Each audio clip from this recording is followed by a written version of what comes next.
Is Rivet eventually going to replace Ratchet in the Ratchet & Clank franchise? As you guys know, in the most recent entry, Ratchet & Clank Rift Apart, we were introduced to a new female dimensional counterpart to Ratchet, that being obviously Rivet, as well as a counterpart to Clank, Kit. And in Rift Apart, the entire game was meant to be more of a 50-50 storytelling between Ratchet and Rivet, but gameplay-wise, I feel like Rivet kind of outshined Ratchet, which I understand was kind of the point, because, you know, they invaded her dimension, so she was kind of the main character in that game, while also calling it Ratchet & Clank.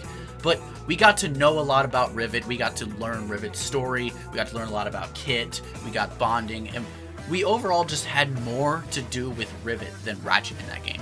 Clank was completely pushed aside and useless in that game, and I felt like Ratchet was just kind of an extra. He was just there because the game's called Ratchet & Clank. I mean, if this game would have been called Rivet and Kit Rift Apart, nobody would have bought it. Now that this game did sell as good as it did, and we have Rivet as like a new character and we all know and love her, do you guys think she might actually take Ratchet's role as the main character? Do we see a potential where we get a Rivet and Kit game?